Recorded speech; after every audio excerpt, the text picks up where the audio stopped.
Hi ஹலோங்க. நான் இப்போ பருப்பு அடை தான் பண்ணியிருக்கேன். நான் எப்போவுமே நம்ம நார்மலாக அரிசி தோசை அந்த கோதுமை தோசை அந்த மாதிரி தான் பண்ணி தருவோம். இந்த மாதிரி ஒரு டைம் பண்ணி கொடுங்க. இது நல்ல ஹை ப்ரோட்டீனான ஒரு அடை. இது பருப்பு அடை. அது கூட நான் ரெட் சட்னியும் புதினா சட்னியும் வச்சுருக்கேன். சரி வாங்க இந்த அடை எப்படி பண்ணுறதுன்னு பார்க்கலாம். அதுக்கு இந்த மெஷர்மெண்ட் கப்பில் நான் 1 கப் அளவுக்கு துவரம் பருப்பு, 1 கப்பு பச்சைப்பயிர் பருப்பும், 1 கப்பு உளுத்தம் பருப்பும் எடுத்திருக்கேன். 2 கப் அளவுக்கு பச்சரிசி எடுத்திருக்கேன். நான் இது எல்லாமே எடுத்துகிட்டு ஒரு 4 மணி நேரங்க இது எல்லாமே நல்லா கழுவி ஒரு 4 மணி நேரம் நல்ல தண்ணி ஊற்றி ஊற வச்சிடுவோம். அது 4 மணி நேரம் விட்டு இந்த அளவுக்கு நல்லாவே ஊறி இருக்கும் பருப்பு அரிசியும். அதுக்கப்புறம் இதை ஒரு மிக்சர் ஜாரில் மாற்றிக்கிட்டு இது கூட முக்கியமாக என்ன போடுறோமோ இல்லையோ நம்ம இஷ்டம் தான் அது. ஆனால் இந்த பெருங்காயம் போட மறந்துடாதீங்க. ஏன்னா இந்த பருப்பெல்லாம் சில பேருக்கு சீக்கிரமாக ஜீரணமாகாது.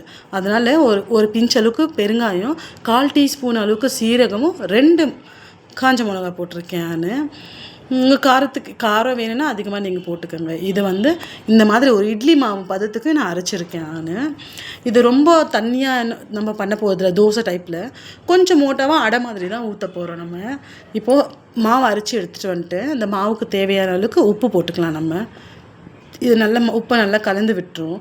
இதுக்கு சோடா மாவெல்லாம் எதுவுமே தேவைப்படாது. ஏன்னா இது தோசை மாதிரி சாஃப்டாக வராது. அடை கொஞ்சம் கொஞ்சம் ஹார்டாக தான் இருக்கும். ஒரு தவா வச்சு ஒரு டிஷ்யூ பேப்பரில் கொஞ்சமாக நெய் போட்டு தேய்ச்சி விட்டுக்கிறேன். நீங்கள் என்ன வேணாலும் எண்ணெயும் யூஸ் பண்ணிக்கோங்க. நான் இந்த அடையை அப்படியே சுட போகிறதில்ல.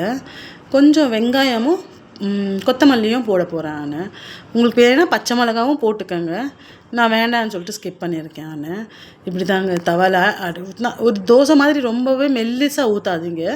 கொஞ்சம் மோட்டாவே இருக்கட்டும். இது மேலே கொஞ்சமாக வெங்காயமும் இந்த மாதிரி கொத்தமல்லியும் போட்டு நம்ம நெய் வேணா நெய், இல்லை எண்ணெய் வேணா எண்ணெய் போட்டுக்கலாம். நம்ம இது என்னென்னா தோசைனா கொஞ்சம் சீக்கிரம் வெந்துடும். இது பருப்புன்றதுனால கொஞ்சம் சீக்கிரம் வேகாது. கொஞ்சம் டைம் எடுக்கும். இது ஒரு 5 நிமிஷம் எடுக்கும். இது 2 சைடும் வேகிறதுக்கு. நல்லா வேக விட்டு கொஞ்சம் கலர் சேஞ்ச் ஆனதுக்கப்புறம் எடுத்திங்கன்னா சூப்பரான ஒரு ப்ரோட்டீன் அடை, பருப்பு அடை ரெடி ஆகிடும். இது கூட உங்களுக்கு இது அப்படியே சாப்பிட்னாலும் சாப்பிடலாம். இல்லை உங்களுக்கு வேறு ஏதாச்சும் வச்சு சர்வ் பண்ணுறதா